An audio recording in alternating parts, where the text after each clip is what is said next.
नमस्कार. एन के ऑनलाईन क्लासमध्ये आपल्या सर्वांचं मनःपूर्वक स्वागत. विद्यार्थी मित्रांनो आणि शिक्षक मित्रांनो, आपल्यासाठी अतिशय महत्त्वाचं बोर्डाचं एक परिपत्रक ह्या ठिकाणी उपलब्ध झालेलं आहे.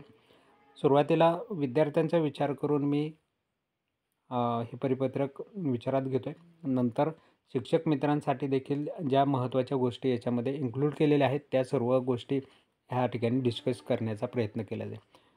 पत्राच्या सुरुवातीलाच पहा, महत्त्वाचे आणि तातडीचे असा उल्लेख केलेला आहे. दिनांक 29/10/2024 रोजीचं परिपत्रक आहे, कारण 30 तारखेला बोर्डाचे फॉर्म भरण्याची मुदत संपत होती. ते 29 तारखेला हे बोर्डाकडून परिपत्रक काढण्यात आलेलं आहे. हे सगळं जे परिपत्रक आलेलं आहे ते आहे प्रतिविभागीय सचिव जे आहेत सर्व विभागांचे त्यांच्यासाठी होतं. पण त्याच्यातून आपल्याला विद्यार्थ्यांसाठी आणि शिक्षकांनाही काही गोष्टी महत्त्वाच्या आहेत त्या समजणं गरजेचं आहे. तर त्यामुळं आपण ह्या विषयीची माहिती ह्या दोन्हीही घटकांना कशी मिळेल यासाठी प्रयत्न करतो आहे. तर विषय होता ह्या पत्राचा उच्च माध्यमिक प्रमाणपत्र इयत्ता 12वी फेब्रुवारी मार्च 2025 परीक्षांची आवेदनपत्रे. आता आवेदनपत्रे म्हणजे काय? बोर्डाचे जे फॉर्म आहे त्याला आवेदनपत्रे म्हणतात. तर ही ऑनलाईन पद्धतीने स्वीकारण्याच्या नियमित शुल्कांच्या तारखा यांना मुदतवाढ बाबत आणि विलंब शुल्कांच्या तारखांबाबत म्हणजे 2 तारखा या ठिकाणी विचारात घेतलेल्या आहे. आपल्या साध्या भाषेत समजून घ्यायचं तर रेग्युलर फॉर्म जे विद्यार्थ्यांचे आत्ता तुमचे भरून घेतले असतील, तर त्यामधले काही विद्यार्थी जर बाकी असतील तर त्या विद्यार्थ्यांना एक सुवर्ण संधी आहे की त्यांच्याबाबत मुदतवाढ मिळालेली आहे. म्हणजे रेग्युलर फीमध्येच तुम्हाला ते फॉर्म भरता येणार आहे, त्याची मुदत वाढलेली आहे. आणि दुसरं विलंब शुल्क म्हणजे लेट फीद्वारे तुम्ही किती तारखेपर्यंत हे फॉर्म भरू शकताय, ती मुदत वाढ मिळालेली आहे. त्याच्यानंतर लेट फी सुरू होणार आहे. तर ह्या दोन्ही तारखा तुम्हाला इथं कळतील की रेग्युलर आता मुदतवाढ कुठपर्यंत मिळाली आणि त्याच्यानंतर लेट फी घेऊन फॉर्म किती दिवसापर्यंत भरता येणार आहे. तर त्याविषयीचे हे परिपत्रक आहे. तर पहा काय विषय आहे परिपत्रकात पुन्हा पहा, विचारात घेऊया स्पष्ट काय म्हटलं आहे त्यांनी.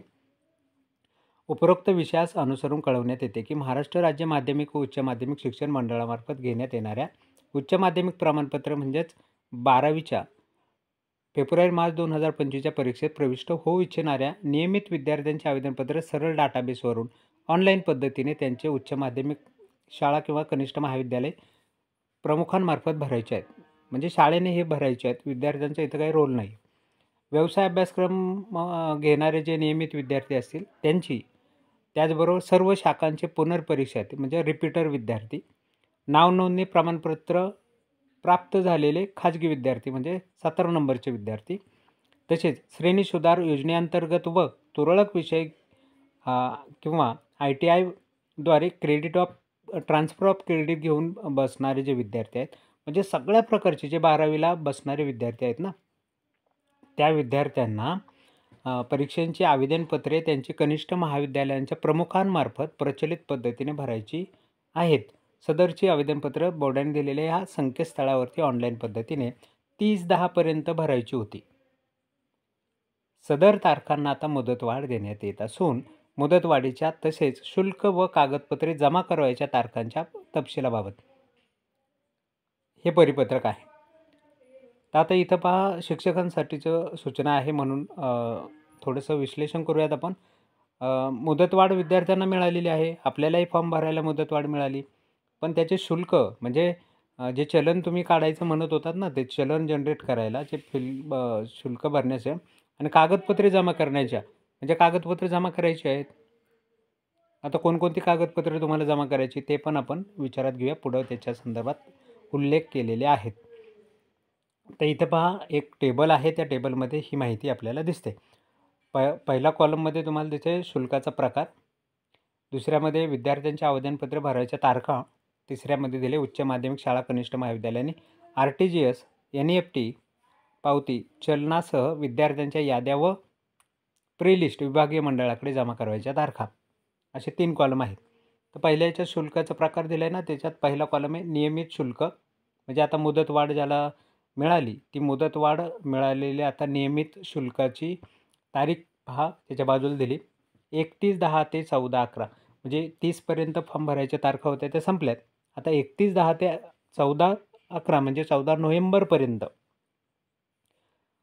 नियमित शुल्काने आता तुम्हाला बोर्डाचे फॉर्म भरता येणार आहे. आणि त्यानंतर विलंब शुल्क म्हटले, विलंब म्हणजे लेट फी.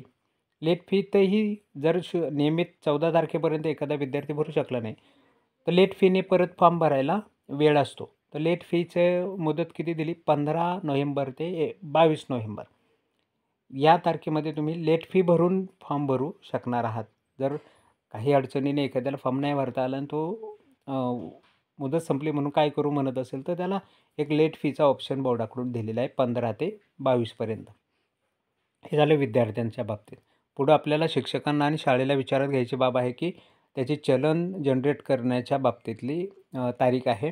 आणि चलनासह विद्यार्थ्यांच्या याद्या प्रीलिस्ट विभागीय मंडळाकडे जमा करायच्या आहेत. आता बरेचसे शिक्षकांना ह्या गोष्टी लक्षात येत आहेत नाही येत आहेत मला माहीत नाही, परंतु स्पष्ट उल्लेख आहे की विद्यार्थ्यांच्या याद्या व प्रीलिस्ट चलनासह म्हणजे 3 गोष्टी जमा करायला लागतात. मी आत्ता म्हटलं ना वरती शुल्क व कागदपत्रे जमा करायच्या तारखा. मग कोणती कागदपत्रे जमा करायची आहेत? विद्यार्थ्यांची यादी, प्रीलिस्ट आणि चलन असे 3 गोष्टी तुम्हाला जमा करायच्या. पण कधीपर्यंत? बुधवार दिनांक 27/11 जमा करायचे. म्हणजे चलन त्या दिवशी नाही काढायचं. 22 तारीख संपल्यानंतर तुम्ही चलन काढू शकताय, भरू शकताय. ती वेळ तुमच्याकडे आहे. 23 आहे, 24 आहे, 25 आहे, 26 आहे. 4 दिवस तुमच्याकडे आहेत. या 4 दिवसामध्ये चलन काढून ते चलन भरून 27 तारखेच्या आतमध्ये बोर्डाकडं जमा करायचं आहे. 27 तारखेपर्यंत तुम्हाला वेळ आहे. आता विद्यार्थ्यांची माहिती संपली. शिक्षकांच्या संदर्भात महत्त्वाचा घटक आहे तर तो आपण विचारात घेऊयात. सर्व उच्च माध्यमिक शाळा, कनिष्ठ महाविद्यालयांनी आवेदनपत्र भरण्यापूर्वी कॉलेज प्रोफाईलमध्ये कॉलेज, संस्था, मान्यताप्राप्त विषय, शिक्षक याबाबतची योग्य माहिती भरून मंडळाकडे पाठवणे आवश्यक आहे. म्हणजे आता मी म्हटलं की तुम्ही हे सगळ्या डॉक्युमेंट घेऊन बोर्डाकडे जमा करायला जाणार आहेत. पण जमा करायला गेल्यावरती सर्व आवेदनपत्र जे विद्यार्थ्यांचे भरून सबमिट केलेली जी आवेदनपत्र आहेत ती तुम्ही जेव्हा सबमिट करायला जाल ना, तेव्हा ते हे प्रोफाईल भरलेली आहे की नाही विचारतात.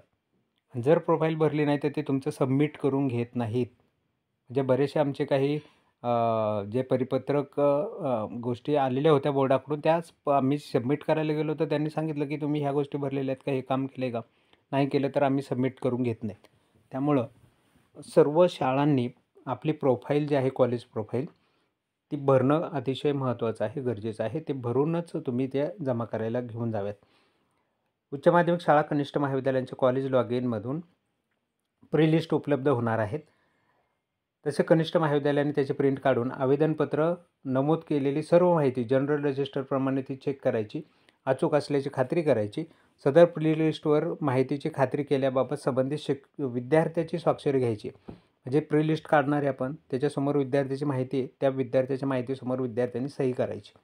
म्हणजे त्याची सगळी माहिती बरोबर आहे म्हणून तो सही करतो आहे अशी त्याची अर्थ आहे. त्याचबरोबर पडताळणी केल्याबाबत उच्च माध्यमिक शाळा प्रमुखांचं काम आहे आता की प्रत्येक पेजवरती त्यांनी सही करायची आहे की विद्यार्थ्याची सही झालेली आहे का, तरच ती लिस्ट तुम्हाला बोर्डाकडे पाठवता येईल ना. जर व्यवस्थित चेकिंग झाली नसेल, विद्यार्थ्याच्या सह्या नसतील तर ती प्रीलिस्ट चेक झाली की नाही याची खात्री नाही होत. विद्यार्थी सही घेतली म्हणजे तुम्ही हे सगळं पाहिलेलं आहे असा अर्थ होतो. म्हणजे प्राचार्यांचं आणि मुख्याध्यापकांचं काम महत्त्वाचं मी मानतो या ठिकाणी की त्यांनी हे सगळं शिक्षकांकडून करून घेणं गरजेचं आहे. इयत्ता 12वी परीक्षेची आवेदनपत्र ही ऑनलाईन पद्धतीने स्वीकारण्यात येणार असल्याने विद्यार्थ्यांनी आवेदनपत्र त्यांच्या उच्च माध्यमिक शाळा महाविद्यालयांच्या प्राचार्य यांनी ऑनलाईन आवेदनपत्र भरत असताना खालील महत्त्वाच्या गोष्टी लक्षात घ्यायच्या आहेत. तर प्राचार्यांसाठी सूचना आहेत असं मी म्हणेल की कोणत्या गोष्टी त्यांनी लक्षात घ्याव्यात. उच्च माध्यमिक शाळा, कनिष्ठ महाविद्यालयांकडून ऑनलाईन आवेदनपत्रे स्वीकारण्यासाठी सरळ डाटाबेसमध्ये विद्यार्थ्यांची नोंद असणं आवश्यक आहे. सदर सरळ डाटाबेसवरूनच नियमित विद्यार्थ्यांची आवेदनपत्रे भरण्याची सोय उपलब्ध करून दिलेली आहे. दुसरे, व्यवसाय अभ्यासक्रमाच्या शाखेतील HSC व्होकेशनल औद्योगिक प्रशिक्षण संस्थांच्या ITI नियमित विद्यार्थ्यांची माहिती सरळ डाटाबेसमध्ये उपलब्ध नसल्यामुळे अशा विद्यार्थ्यांची आवेदनपत्रे नियमित पद्धतीने ऑनलाईन भरवायची आहेत याची नोंद घ्यायची. सर्व उच्च माध्यमिक शाळा, कनिष्ठ महाविद्यालयांनी वेबसाईटद्वारे ऑनलाईन चलनावर नमूद केलेल्या ICICI बँकेच्या व्हर्च्युअल अकाउंटमध्ये कोणत्याही बँकेतून RTGSद्वारे चलनाप्रमाणे अचूक शुल्क रकमेचा भरणा करण्यात यावा. म्हणजे कोणत्याही बँकेतून करता येणार आहे, त्याला स्पेशल बँकेत जाण्याची गरज नाही. फक्त ते जे चलन निघेल ते ICICI बँकेचं व्हर्च्युअल अकाउंट असेल ते, तर त्यामध्ये ती जाणार आहे. तर भरणा करण्यात यावा आणि त्या चलनाची प्रत व प्री लिस्ट विहित मुदतीमध्ये विभागीय मंडळात जमा करायचे. म्हणजे प्रत्येक ठिकाणी जमा करताना सांगितले प्री लिस्ट आवश्यक आहे, विद्यार्थ्यांची यादी आवश्यक आहे आणि चलन पण त्या ठिकाणी आवश्यक आहे, ते देणं गरजेचं आहे. त्यानंतर हे जे तुम्ही चलन जनरेट करून भरणार आहात, तर त्यामध्ये एक महत्त्वाची सूचना ह्या ठिकाणी दिसते पहा. रक्कम जमा केल्यानंतर त्या चलनामध्ये समाविष्ट सर्व विद्यार्थ्यांच्या ॲप्लिकेशन स्टेटसमध्ये ड्राफ्टचा सेंड ऑफ बोर्ड असा बदल होणार आहे. म्हणजे बरेचसे शिक्षकांनी मला कमेंट केल्या होत्या की सर आम्ही फॉर्म भरलेत पण ते ड्राफ्टमध्ये दिसतात. मग आता पुढं काय करायचं? तर पुढं काय करायचं ते आत्ताच्या ह्या परिपत्रकात त्यांनी सांगितलं आहे की ड्राफ्टमधला विद्यार्थी जेव्हा तुम्ही त्याचं चलन भराल, त्याची फी भराल, बोर्डाकडे ती जमा व्हर्च्युअल चलनाद्वारे जाणार आहे. तर त्यानंतर तो विद्यार्थी ड्राफ्टमधून कुठं जाईल? सेंड टू बोर्ड असा ऑप्शन, त्या ड्राफ्टमधून सेंड टू बोर्ड असा ऑप्शन तिथं येणार आहे. जो आता विद्यार्थ्याची लिस्ट दिसते ना आपल्याला, तिथं असे ऑप्शन आहेत. ड्राफ्टचा ऑप्शन दिसतो, तो बदलून सेंड टू बोर्ड असा ऑप्शन दिसेल. आणि पेमेंट स्टेटस जे आहे विद्यार्थ्याचं, तिथं आता नॉट पेड असा मेसेज दिसतोय आपल्याला. तर तो चलन भरल्यानंतर नॉट पेड ऐवजी काय होईल? पेड. म्हणजे हे 2 बदल होणार आहे तुमच्या त्या विद्यार्थ्याची ज्या माहिती समोर दिसते ना, कुठं त्याची दिसते ॲप्लिकेशन स्टेटसमध्ये. तिथं तुम्हाला ॲप्लिकेशन स्टेटसवरती क्लिक केल्यावरती तुम्हाला हे 2 बदल विद्यार्थ्याचे दिसतील. सेंड टू बोर्ड ऑप्शन येईल आणि पेड ऑप्शन येईल. तरी हे विद्यार्थ्यांचं दिसते का हे पण तुम्हाला खात्री करायला सांगितलेली आहे. असं बदल होणं गरजेचं आहे. सेंड टू बोर्ड आणि पेड स्टेटस प्राप्त झालेले आवेदनपत्र बोर्डाकडे जमा झाले, बोर्डाकडे गेलेत असा त्याचा अर्थ आहे. आणि त्याच्या बेसवरतीच पुढं जाऊन तुम्हाला जे रिसीट आहेत, हॉल तिकीट आहेत ते येणार आहेत. तेच विद्यार्थी परीक्षेला बसलेत असं त्याचा अर्थ असणार आहे. तर प्राप्त झाले आहेत असे गृहीत धरून त्याबाबत पुढील कार्यवाही बोर्ड करणार आहे. उर्वरित आवेदनपत्र ड्राफ्ट मोडमध्येच तशीच राहतील व त्याबाबत कोणतीही कार्यवाही बोर्ड करणार नाही. त्यामुळे हे काम तुम्हाला करावं लागेल. ड्राफ्टमध्ये एखादा विद्यार्थी दिसतोय का हे तुम्हाला चेक करावं लागेल. दिसत असेल तर तो परत तुम्हाला त्याचं चलन जनरेट करून तो विद्यार्थी बोर्डाकडे सेंड करावा लागेल. यापूर्वी वापरत असणाऱ्या bank of India, HDFC bank, axis बँकच्या जुन्या चलनाचा वापर करण्यात येऊ नये. त्याचप्रमाणे मंडळास रोख रक्कमसुद्धा स्वीकारली जाणार नाही. म्हणजे आता जुने काही लोकांना ती सवय आहे की त्या गोष्टींद्वारे हे काम करायची, जी माहिती असल्यामुळे ते त्या पद्धतीने काम करतात. पण बोर्डाने सांगितले चलन तुम्हाला इथं जनरेट होतं, त्या चलनाद्वारे ICICIच्या बँकेच्या याच्यामध्ये ते पाठवायचे. Bank of India, HDFC, axis ह्या बँकांची जुनी चलनं वापरायची नाहीत आणि रोख स्वरूपात देखील बोर्डाकडे ते घेऊन जायचं नाही. तुम्हाला चलनाद्वारेच ते पैसे भरायचे आहेत. कोणत्याही बँकेतून ते भरता येतील. ICICIचं चलन निघेल तेच चलन वापरायचे. शाळा तसेच कनिष्ठ महाविद्यालयांना भरलेल्या आवेदनपत्रामधून निवड करून एक किंवा एकापेक्षा अधिक चलने तयार करता येतील. परंतु शुल्काचा भरणा करताना प्रत्येक चलन स्वतंत्रपणे भरण्यात यावे, जेणेकरून त्यात समाविष्ट विद्यार्थ्यांचे स्टेटस अपडेट होईल. म्हणजे चलन जे काढतोय ना आपण, मी म्हटलं की एखादा विद्यार्थी ड्राफ्टमध्येच राहिला तर त्याचं परत चलन जनरेट होईल. कितीही चलनं जनरेट होऊ शकतात, आता त्याचा काही प्रॉब्लेम नाही. पण जेवढे विद्यार्थ्यांचे तुम्ही टिकमार्क केले तेवढ्यांची चलन जनरेट होतं. ते चलन जे जनरेट झाले ते भरावंच लागेल तुम्हाला बँकेमध्ये. आणि जेवढी चलनं भरले तेवढी तुम्ही चलनाप्रमाणे त्या याद्या तयार करून देऊ शकाल. म्हणजे ते तरच ते विद्यार्थी अपडेट होतील असं त्यांचं म्हणणं आहे. उच्च माध्यमिक शाळा, कनिष्ठ महाविद्यालयांनी सादर केलेली सर्व आवेदनपत्रे विहित परीक्षा शुल्क भरल्याशिवाय संबंधितांची प्रवेशपत्रे उपलब्ध करून दिली जाणार आहे. म्हणजे काय? हॉल तिकीट उपलब्ध होणार नाही जोपर्यंत तुम्ही चलनाद्वारे त्याचे पैसे भरत नाही तोपर्यंत. विलंब शुल्काने आवेदनपत्रे सादर करायच्या तारखांना मुदतवाढ देण्यात येणार नाही, याची सर्व संबंधितांनी नोंद घ्यावी. म्हणजे एक लेट फीचं ऑप्शन दिले ना आपल्याला. आता रेग्युलर फॉर्म भरायला 30 तारीख दिली होती, त्याला मुदत वाढून 14 नोव्हेंबर झाली आणि पुढं लेट फी सुरू केली 15 ते 22पर्यंत. मग आता काही शिक्षक किंवा विद्यार्थी म्हणतील की त्याला पण मुदत वाढ देईल, लेट फीला एखादी मुदत वाढ येईल. तर त्यांनी इथं उल्लेख केला की लेट फीला मुदत वाढ येणार नाही, त्याच्यानंतर सुपर लेट फी सुरू होते. आणि ती सुरू होईल त्याला आपण म्हणतो अतिरिक्त विलंब शुल्क. तर त्याचा 8वा मुद्दा आहे पहा, अतिरिक्त विलंब शुल्काने आवेदनपत्रे सादर करण्याच्या तारखा यथावकाश कळवण्यात येतील. म्हणजे ती मला वाटतं 22 तारखेपर्यंत लेट फीच आहे, तर 22च्या आसपास ते पत्र पडेल आणि त्यामध्ये 23 तारखेला लेट फी किती लागणार, 24 तारखेला किती लेट फी लागणार, 25 तारखेला किती लेट फी लागणार, असं तारखेसह किती फी घ्यायची, त्या तारखेला किती फी घ्यायची, असं एक पत्र बोर्डाकडून प्रसिद्ध केलं जातं. ते येईल, त्याच्या तारखा कळवल्या जातील त्यांनी म्हटले. त्याच्यात सगळी माहिती डिटेलमध्ये असते. त्यामुळं आपल्याला हिशोब करण्याची गरज नाही. त्या विद्यार्थ्याचं बोर्ड फॉर्म भरल्याची तारीख तुम्हाला तिथं दिसते, चलन जनरेट केल्याची तारीख दिसते. त्या तारखेला बोर्डाने ठरवून दिलेल्या सुपर लेट फीची किती रक्कम आहे ती त्या तारखेची तुम्हाला भरावी लागते. मग असे अति विलंबाचे पण ऑप्शन आहे, परंतु खूप फी त्याला दिवसाला वाढत चाललेली असते. 50-50 रुपये काहीतरी समथिंग वाढते.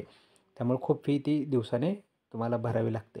तर असे ऑप्शन ह्या ठिकाणी आहेत आणि हे एक अतिशय महत्त्वाचं पत्र होतं की ज्याद्वारे शिक्षकांच्या मनामध्ये जे काही प्रश्न निर्माण झाले होते, चलन जनरेट करण्याच्या संदर्भात, प्री लिस्ट जनरेट करण्याच्या संदर्भात किंवा ड्राफ्टमध्ये जे विद्यार्थी दिसतात त्यांच्या संदर्भात काय करणं गरजेचं आहे. तर ह्या सगळ्या प्रश्नांची उत्तरं तुम्हाला ह्या पत्रकातून मिळालेली असतील आणि बोर्ड परीक्षेचं काम कशा पद्धतीने करायचे हेही समजलं असेल. या व्यतिरिक्तही अजूनही तुमच्या मनामध्ये काही प्रश्न येत असतील तर नक्की कमेंटमध्ये विचारा. त्या सर्व प्रश्नांचं निरसन करण्याचं काम आपण नक्कीच करू. चला तर मग आजचा व्हिडिओ या ठिकाणी थांबूयात. भेटूया पुढच्या नवीन व्हिडिओमध्ये. तोपर्यंत नमस्कार.